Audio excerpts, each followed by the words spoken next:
విజయవాడ అంటే ఎక్కువ మంది విజయవాడ ఆశ్రమం అంటే వచ్చారనుకుంటారు. ఒక కొత్తదిగా నేను చూసింది ఏంటంటే వాళ్ళందరూ కూడా నామ సంకీర్తనలు అనే పదం ఇంతకుముందు ఇంత ఇంపార్టెన్స్ ఉండేది కాదు. సంతోష కలిగి వాళ్ళు ఎవరు మెసేజ్ వచ్చినా 108 నామ సంకీర్తనలు, 18 నామ సంకీర్తన. నామ సంకీర్తనలు అంటే అది చాలా గొప్ప విషయం. విష్ణుడు కూడా ఆయన చెప్పారు కాబట్టి నేను మళ్ళా మాట్లాడబోయే ముందు ఆ నామక సంకీర్తనలు చేసే వెంకయ్య స్వామి భక్తులందరికీ వాళ్ళు కాళ్ళు పట్టుకొని నమస్కారం చేయాలని నాకు అనిపిస్తుంది. ఎందుకంటే నా స్వామిని వాళ్ళ పాదాల్లో పట్టుకుంటే నాకు కనపడతారని నాకు కొత్తగా చెప్పాల్సి వచ్చింది. కొత్తగా ఆయన చాలా బాగా చెప్పారు. ఆయన అంత జ్ఞానం నాకు లేదు. నేనేదో చదువుకుని కోసం అది ఆ తండ్రి పెట్టిన భిక్ష. నాకు ఇట్లా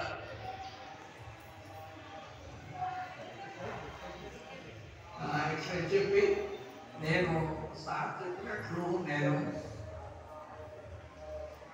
ఈ నెల్లూరు జిల్లా ఆత్మకూరు తాలూకా వేపూర్ అనే గ్రామం. వేపూర్ అంటే ఆత్మకూరు 5 మైళ్ళు ఉంటుంది, అంటే 8 కిలోమీటర్లు ఉంటుంది.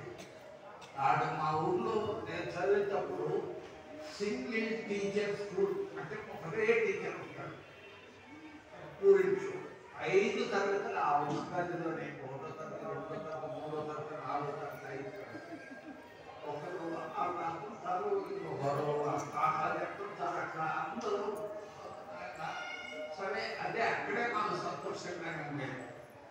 ఎప్పుడన్నా టీచర్ ఆటో నుంచి రావాలా, అప్పుడు బస్సులు 2 బస్సులు ఉండేవి, ఆటోలు ఉండేవి కాదు. ఆ టీచర్ రాకపోతే ఆ రోజు మాకు సెలవు, చెప్తారు మా ఇష్టం. ఇంచుమించు 100కి సగం రోజులు మాకు క్లాసులు ఉండేవి కాదు, ఏముండేవి కాదు. ఈ అనుభవాలన్నీ స్వామి రాస్తున్నారు. దాంట్లో చెప్పాను, ఆయన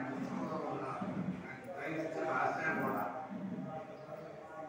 అప్పుడు అక్కడ నాకు ఏదో ఓనమాలు నేర్చుకున్నా.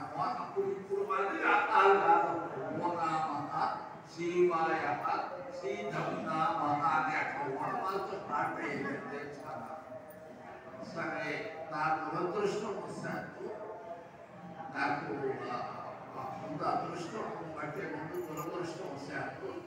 కొన్ని చెడ్డ గుణాలు వచ్చాయి కొంత స్నేహితుల వల్ల. ఏంటి? బీడీలు తాగడం. చిన్నప్పుడే బీడీలు తాగడం. ఆ బీడీలు కొనాలంటే అప్పుడు డబ్బులు ఉండే కాదు. ఎప్పుడేళ్ళ జొన్నలు జోబిలో వస్తుంది. చదువు ఇంట్రెస్ట్ ఉండేది కాదు. మా అమ్మ మహాతల్లి ఆమె, మహాలక్ష్మి అని ఆమె.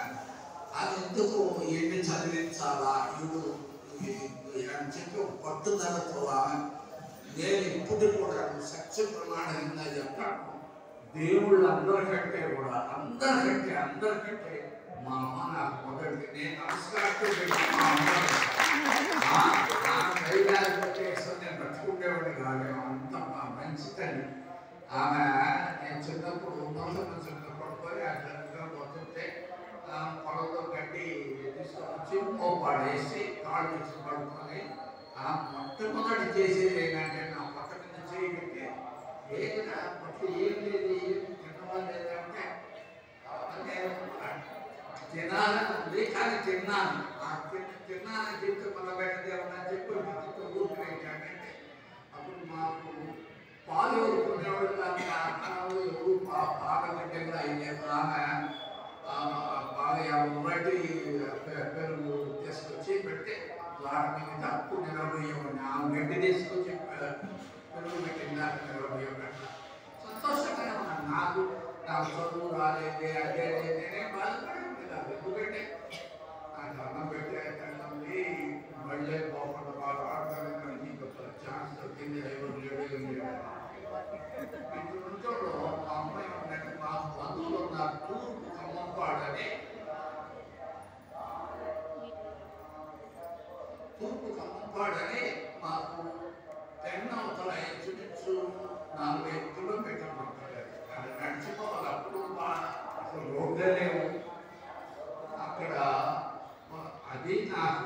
Turning point. అది నా మొత్తం నా జీవితాన్ని మార్చింది. అక్కడికి తీసుకుపోయాను.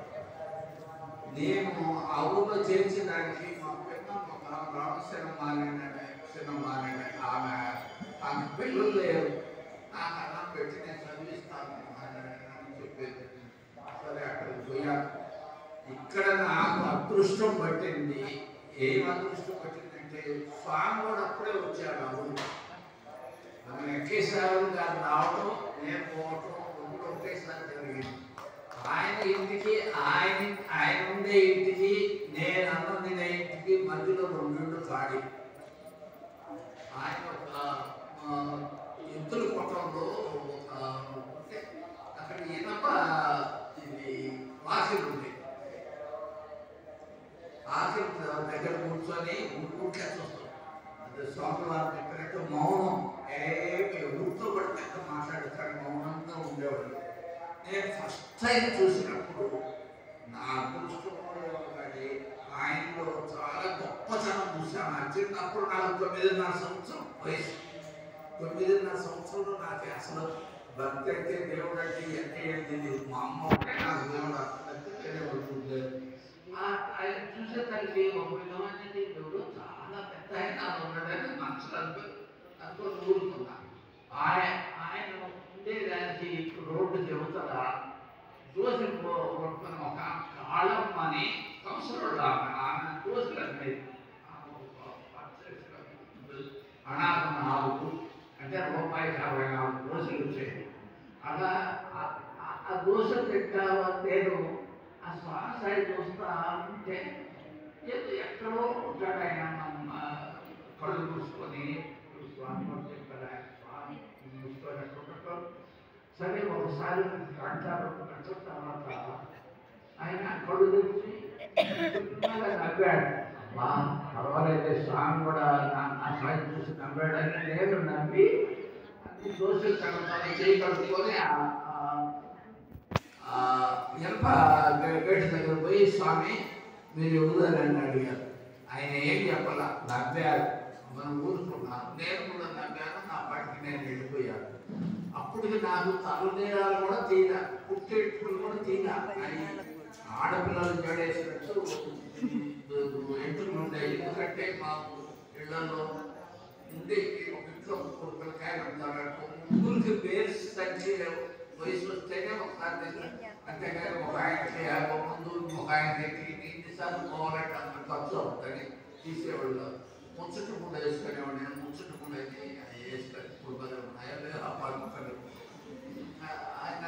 సరే అది అమ్మ, అది నాకు ఒక విధంగా మా ఊళ్ళో స్కూల్ లేకపోవడం. అప్పుడు నాకు ఆ స్వామివారి దర్శనం. ఆయనకి తంబూర ఉండేది కాదు. మహానుభావుడు ఇక్కడ చూస్తే సంతోషం. తంబూర పట్టుకునేవాడు కాదు. చొక్కాలు లేకుండా ఉండేవాడు కాదు. మంచి చొక్కా, ఈ కాలం లేకుండా ఉండే చొక్కా ఉండేది. ఈ కాలం ఉండేది కాదు. అది ఎంతో ఉండేది.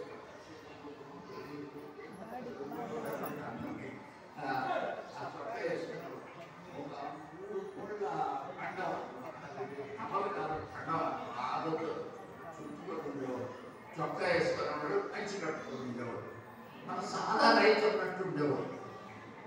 అంతేగాని నేనే స్వామి అనుకోలేదు. వాడు ఎవరుంటారు అన్న ఊరుకున్నారు. నేను ఆయన ఒకసారి ఏమన్నారంటే ఆ ఇంట్లో ఉండేవాళ్ళు వీరికి రోజు మిగతా ఏళ్ళలో మేమన్నా పెట్టిస్తామయ్యా, మేమన్నా పెట్టామని అనేవాడు. సరే ఆయనకి ఊరు తెలియదు, కొత్త. నాకు కూడా తెలియదు ఆ ఊరు. నాకు కూడా ఆ ఊరు తెలియదు. తెలియకపోతే నేను పోయి కడుక్కనేది. అమ్మ పెట్టులమ్మ, మా సుబ్బమ్మ, మా ఎల్లమ్మ, నువ్వు స్వామి అన్నం పెట్టవాలి అని అంటే అయ్యా పెడతాను, మా ఇంటికి తీసుకురమ్మని వాడు ఎంతో సంతోషంగా అడిగేవాడు. సంతోషంగా అడిగితే ఆయన తెలియదు కదా. నేను స్కూల్కి పోయేవాడు. స్కూల్కి స్వామి ఉండేదానికి ఒక 2 సమానం పెట్టాను. అది ఆ స్కూల్ అయిపోతే పరిగెత్తు పెట్టాలి. గుడి కూడా వేసుకోకుండా పద్ధతులు చేసుకోవాలని అన్నాను. అంటే నేను స్వామికి అన్నం పెట్టించే అదృష్టం నాకు. ఆయన మొత్తం ప్రపంచానికి ఆయన నేనేంటి అంటే నేను అనుకోవాలి. ఆయన సార్ అనుకోలేదు. ఆయన నేను పెద్ద ఆయన అనుకున్నా. నేను ఆయన ఒక పెద్ద ఆయననే అనుకున్నాను కానీ సామాన్యంగా నేను అనుకోలేదు.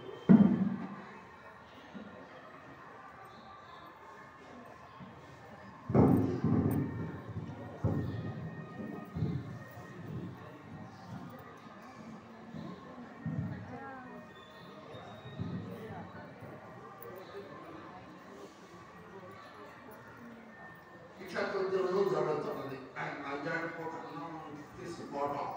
ఆ తల్లి ఎవరైనా అన్నం పెట్టంటే ఒక కండిషన్ ఆమెతో చెప్పేవాడిని, అమ్మ స్వామి అన్నం తినాలంటే నిండుకుండ అన్నం అయితేనే తింటాడు. ఆయన నిండుకుండ నుంచి అన్నం తీస్తే ఆయన తినడు. ఆయన నాకు చెప్పారు. అందుకని నిండుకుండ ఒకవేళ నిండుకుండ అక్కడ ఇంట్లో పిల్లలు ఉంటారనుకో, ఈ వచ్చేదానికి ఆలస్యం అవుతుంది, నేను ఆయన తీసుకెళ్ళాను. అప్పుడు అన్నం ఎట్లా చెప్తే దానికి కూడా స్వామి ఒక సొల్యూషన్ చెప్పేవాడు. ఏమని, అన్నం ఆ పిల్లలు తింటున్న అంతా తీసి మూకుడులో పెట్టు. అవి మూత చూడు, ఆ మూకుడులో పెట్టేసి ఆ మూకుడు పైన ఇంకో మూకుడు అడ్డ పెట్టుకొని మీరు వాళ్ళు స్వామికి సపరేట్గా ఉన్నారని చెప్తే తినేవాడు. దేవి స్వామి తిందాక ఉండేవాడు కన్నా నాకు అసలు మా ఇంటికి వెళ్ళిపోయేవాడు. అప్పుడు ఒక్కొక్కరు మా ఇంటికి నేను మా రామశనమ్మ అని ఆమె ఎవరైతే నాకు అన్నం పెడుతుందో ఆ తల్లే ఆయన కూడా ఒరే ఈరోజు మన ఇంటికి తీసుకురావాలి. ఒక అదృష్టం ఏంటంటే ఆ ఊళ్ళో అందరూ ఊరుకుంటాడు. మా ఊళ్ళో దేవుళ్ళు అందరూ సంగతి. ఎందుకంటే మా ఊళ్ళో ఊరుకుంటాం. ఆ సంఘం మా ఊళ్ళో ఊరుకోడు తిరగదంటే ఆ రోజు ఏదో పెద్ద పండగకి పండగలకే కలిగేటప్పుడు అన్నం తినే మాకు ఎప్పుడు సంగటే. వాళ్ళ ఊళ్ళో సంగటి అనేది ఉండదు. ఎందుకంటే కాలం ఉంది. ఆ కాలంలో ఊళ్ళు పడతాయి. సార్లు పడతాయి. అప్పుడు ఆయన ఒకసారి మా పెద్దమ్మ ఇంటికి అన్నం వచ్చినప్పుడు, అంటే ఇది పెద్ద విశేషం కాకపోయినా కానీ చెప్తాను. ఆయన అన్నం తినేటప్పుడు ఇప్పుడు నేను చాలా మంది పుస్తకాల్లో ఈ సాంగ్ రాశాను, పుస్తకాలు చూశాను. అన్నం కన్నా పెడుతుంటాడని చీమలు కానీ మరి పక్షులు కానీ అట్టు పెడతారు. అప్పుడు అటు పెట్టాయని కాదు. నేను చూసిన దేవుడి గురించి చెప్తున్నాను, నేను చూడలేదు. కానీ ఆయన ఒకటి చేసి కారం పెట్టమ్మా, పచ్చడి పెట్టమ్మా అని.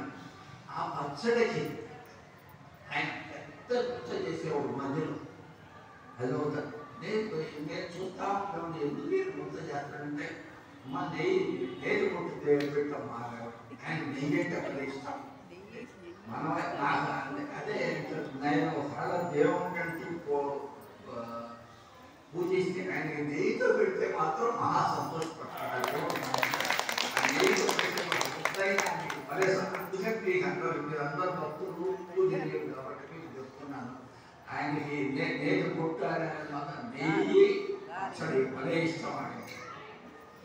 అట్లనే ఈయన పెద్ద పుస్తకం రాశారు మహాత్ములు. ఆయన దాంట్లో చదివారు.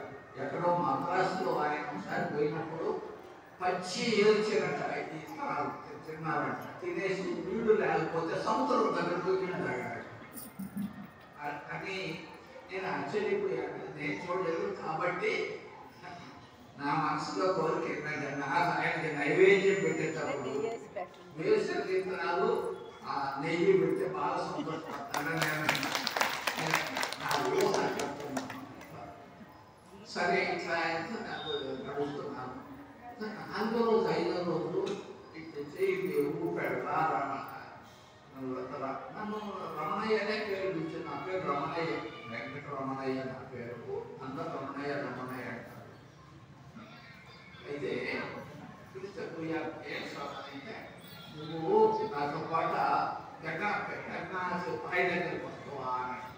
వస్తాను సార్, నువ్వు ఎక్కడికి రమ్మంటాను. ఆ పెన్నపాయ వచ్చేసి ఖమ్మంపాటి పెన్నపాయ బండారు దాకా అంటే 2 మైళ్ళు అంటే 3 కిలోమీటర్లు. సరే వస్తానని చెప్పాను. నాకు 4:30 స్కూల్ ఇంటి గంట కొట్టిన తర్వాత వస్తాను స్వామి అని నన్ను వచ్చేసి ఇంటి గంట కొట్టాని అసలు ఇంట్లో బాగా సామాన్లు వెతుకంటే స్వామి దగ్గరికి పోయాను. ఆ స్వామి పొలం అయితే అప్పుడు ఆ స్వామి పుస్తకాలు తెల్ల కాగితాలు చిన్న కాగితాలు సైజు రకరకాల సైజు పెట్టుకొని ఓ పెన్సిల్ పెట్టుకుంటున్నాడు. పెన్సిల్ ఉన్నాయి దగ్గర ఒక ముంత ఉంది. ఒక ముంత ఈ పెన్సిల్ తెల్ల కాగితాలు ఆ ముంత నా చేతికి ముంత ఇచ్చాడు. నేను నన్ను ఎత్తుకోమన్నా నేను బాగున్నాను అని పోతుంటే సరే ఆ పెండలో ఇసుకలే దిగాను అంటే పోతాం. అప్పుడు సాయంత్రం 5 అయింది కానీ ఇసుక తప్పాలి అది మండిపోతుందా నేను కట్టుకోలేకపోయా. ఆయన కూడా చెప్పులు లేవు, నాకు చెప్పులు లేవు. నాకు చెప్పులు కొట్టడానికి చెప్పులు లేవు, ఆయన చెప్పులు వేసుకోలేము, ఆయన చెప్పులు వేసుకోలేము. ఆయన ఏమో నిదానంగా పోతున్నారు. నాకు ఓర్చుకోలేకపోతున్నా, నా వేడి కాళ్ళు కాలుతున్నాయి. అందుకని చెప్పి గరి వెళ్తే అక్కడెక్కడ ఉంటుందో అంటే దాన్ని ఎక్కడో చెప్తుందో అక్కడ చల్లబట్టుందో తేమ ఉంటుందో ఆయన పరిగెత్తుకోపోయి దాంట్లో పెట్టారు కాళ్ళు.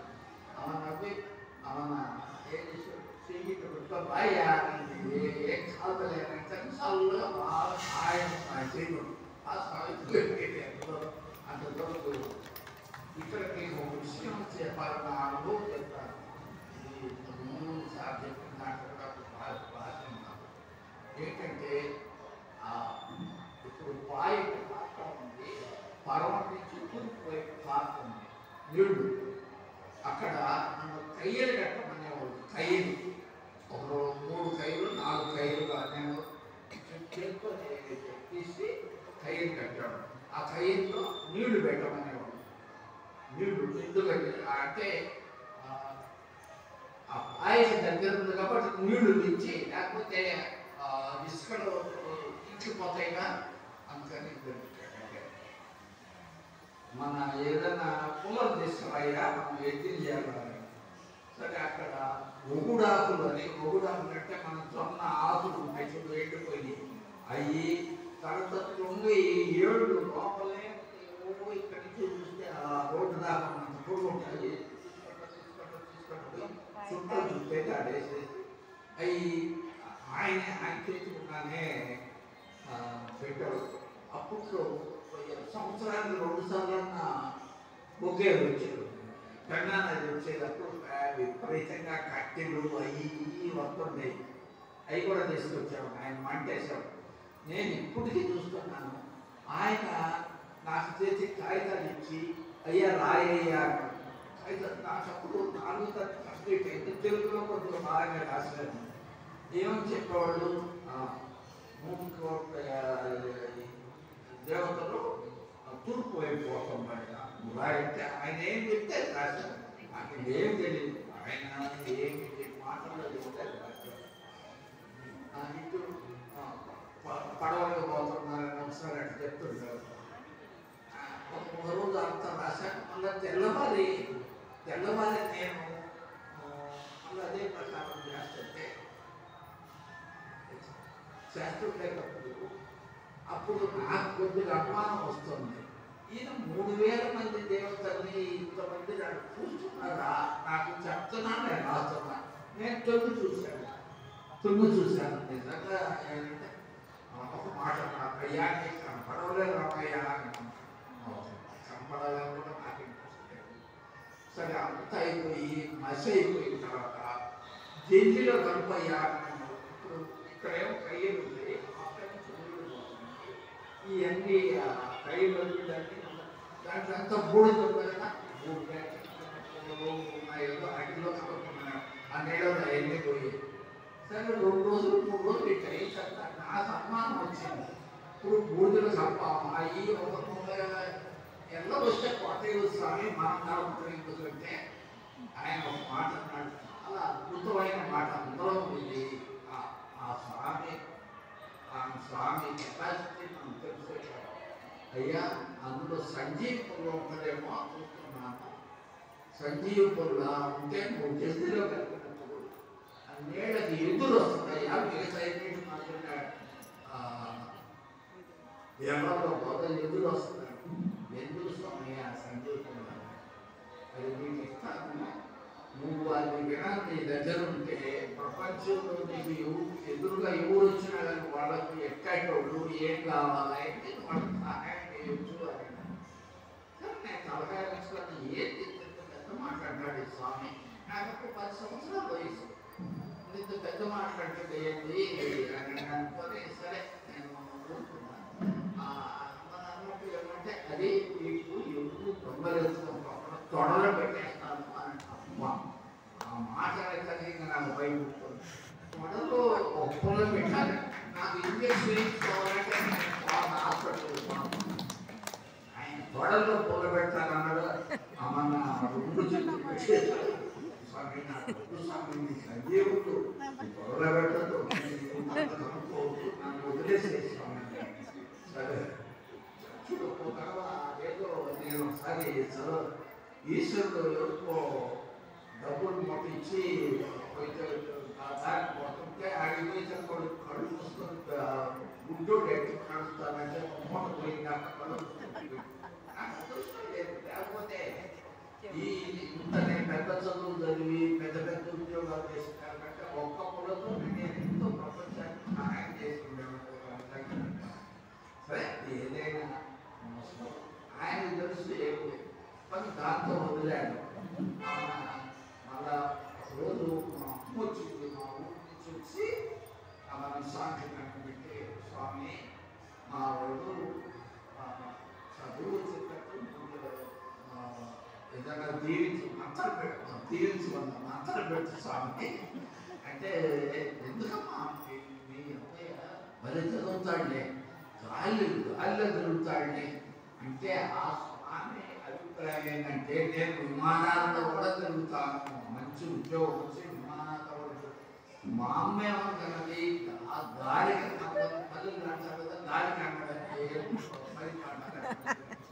అమ్మా ఇది స్వామి గాలి ఎక్కడ అవుతుందా ఇల్లు చదువుడా అంటే ఆయన ఎక్కువ మాట్లాడతాం ఆయన అట్లా అంటే ఎందుకు చెప్తున్నానంటే నాకు ఆ స్వామి ఎదురుగా మంచి ఉద్యోగం ఒక దేశానికి యునైటెడ్ నేషన్స్ అని ఐక్యరాజ్య సమితిలో అంత పెద్ద ఉద్యోగం. బహుశా నాకంటే పెద్ద ఉద్యోగం మన దేశం జరుగుతుంది.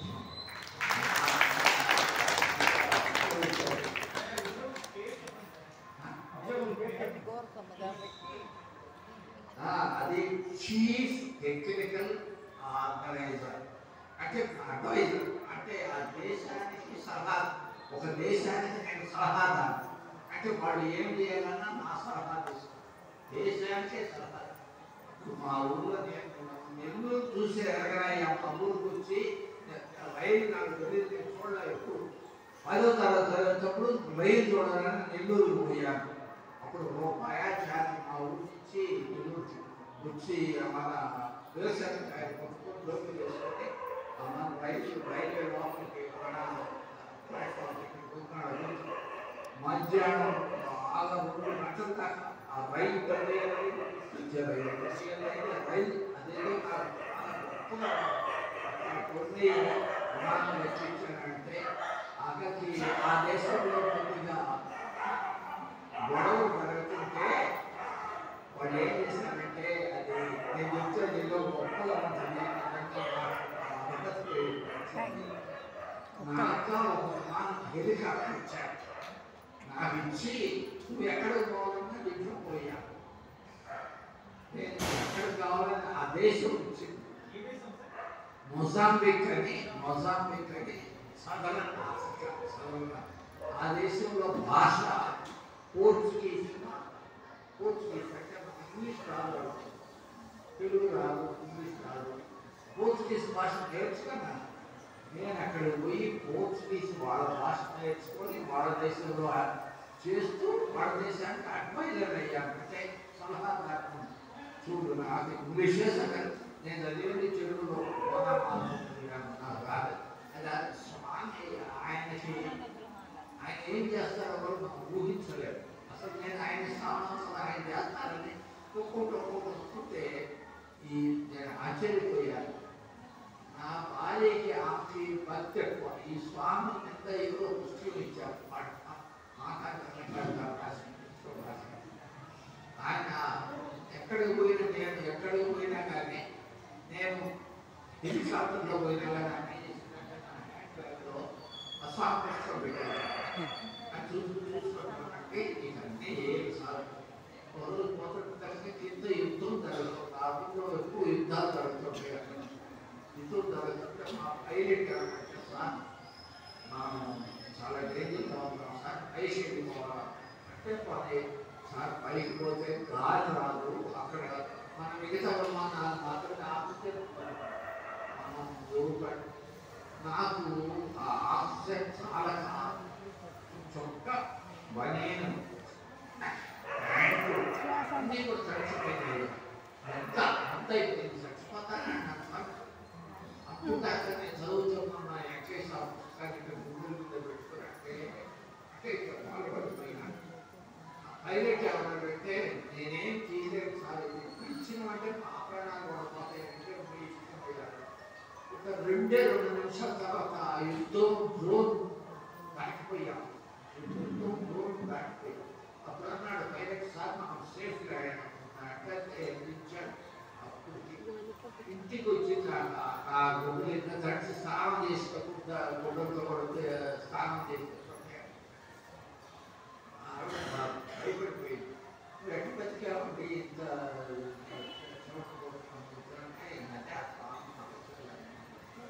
అక్కడ ఎన్నో ఎన్నో జరిగింది, ఎన్నో ఎన్నో అసలు ఆ స్వామికి ఆయనకి నేను ఒక ధ్యానం చేయలేదు. ఆయనకి అన్నీ తెలుసు ఏం చేయాలి. మర్చిపోయాను. మా అమ్మ చదివింది, మా అమ్మ రూపాయి ఇచ్చేది నెలకి ఖర్చు పెట్టుకోవడానికి రూపాయి ఇచ్చేది. నాకు 10 రోజులు అయిపోయేది. ఎందుకంటే ఆడాడ లెక్క నాకే కాకుండా మా తెలుసులందరూ పడలో పాప ఆడమ్మ మహండి ఒరే రమయ్య నీకు అప్పు పెడతాను చెడ్డా అప్పు పెట్టేది నేను తినేవాడు. అప్పుడు మళ్ళీ వచ్చింది మా అమ్మ ఏం చేస్తే అమ్మ నీ మూడు తప్పు పెట్టండి ఇచ్చేది. ఏ 2 రూపాయలు నాకు ఇచ్చేది. ఆయన స్వామి ఏదైనా మత్తలు పెట్టు స్వామి, మా ఊరికి డబ్బులు ఖర్చు కాకుండా రూపాయి ఇస్తే రూపాయి మోగిస్తున్నాడు. ముందుగా మంత్రం పెట్టండి. మంత్రం దానికి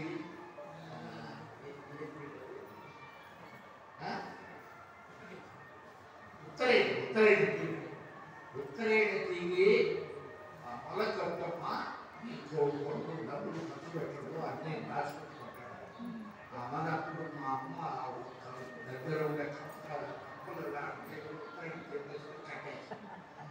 నిజంగానమ్మా అంతకుముందు పురాణాలకి కోసిళ్ళు అంటే బియ్యం కోసుకోమ్మా చెప్పి వాళ్ళకి ఒక్కొక్కటి కోసేది ఒక్కోసారి అంటే తిట్టేవాడిని. అంతకుముందు 7 ఎప్పుడు ఈ తీపి కట్టించాలి తీపి కట్టించాలి. నాకు చిన్నగా అనిపించేది డబ్బులు కోసం చాలు అనిపించింది. అంటే డబ్బులు ఖర్చు పెట్టేటప్పుడు మైండే మారిపోయింది. నాకు అనుమానం వచ్చింది, ఏంటి డబ్బులు ఉండేది నీకు తినలేకపోతాను అని చెప్పి చల్లగా ఇంటికి పొడవలు తీసుకున్నా టీకి ఎందుకంటే డబ్బు పుట్టి కూడా తినలేదు. స్వామి అంటే నేను ఎందుకు చెప్తున్నా అంటే స్వామి ఇది ఆశ కాదు పెట్టారు. ఆ తీగ కట్టుకుంటే నిజంగా అంటే నేను ఆ స్వామి అన్ని అర్థాలు చేస్తాను. అసలు ఫస్ట్ టైం స్వామిని ఒక ఆయన మా ఊరు ఆయన పేరు ఆయన బాయిలు అయింది. వాడు సూటి బర్రెపోయింది. సూటి బర్రె ఆయన వచ్చాడు. స్వామి బర్రెపోయింది 2 రోజులు అయింది అంటే కళ్ళు మూసుకోవడం అన్నమాట. ఆ కళ్ళు మూసుకోవడం కానీ చెప్పాడు, అయ్యా ఈ ఏదో ఏదో మనం మాట్లాడిన మాకు ఏదో యోగాన్ని పోషిస్తూ ఏదో అది రాగి చెట్టు కింద పోతాం. రాగి చెట్టు కింద వాడిలో ఉంటుంది అది ఉండే లోపల అది కొద్దిగా ఆలస్యం అయితే వాళ్ళ ఉత్తర వైపు వెళ్ళిపోద్ది, తొందరగా పోవాలి. సరే ఆయన పోయేసరికి అప్పుడే లేచిపోయిందంట. అప్పుడే లేచిపోయిందని ఆయన ఎట్ట తెలుసు? పేడ పెట్టమాట, అది పచ్చి పచ్చిగా ఉంది పేడ. ఇప్పుడే స్వామి త్వరగా 2 నిమిషాలు పోయిసారి ఇద్దరు ఆయన స్వామికి వచ్చి మేముంటే ఊరుకొచ్చాడు. తొమ్మిది పాటికి స్వామికి 2 పావులాలు స్వామి మీద పెట్టి స్వామి మీ వల్ల మేము ఎంతో బాగుంటాం దండం పెట్టాడు. ఇప్పుడు నేను చెప్పేది చాలా చాలా చాలా నేను స్వామిని కనిపెట్టే ఉంటాను. ఇప్పుడు జొన్నబెట్టు తీసుకొని ఆ 2 పావులాలు నాకు అది పెద్ద ఆశ్చర్యం. ఎవరైనా డబ్బు వస్తే చేతితో తీసుకొని వేసుకోవడం, ఆయన చేతితో. నేను చాలా మంది ఆయనకి ఇస్తుంటే చూశాను. తర్వాత ఎవరన్నా తెలుసుకోవాలని నాకు ఆకలి.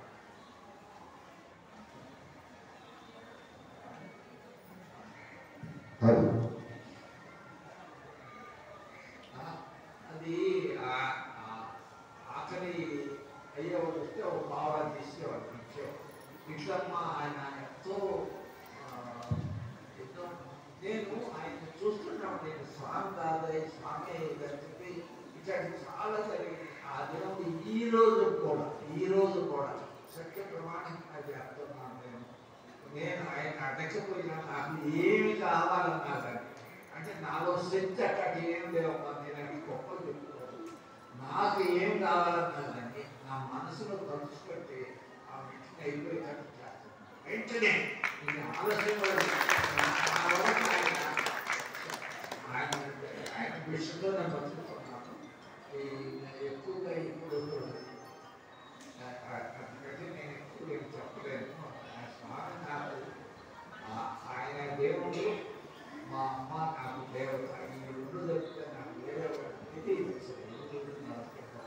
వాళ్ళిద్దరికీ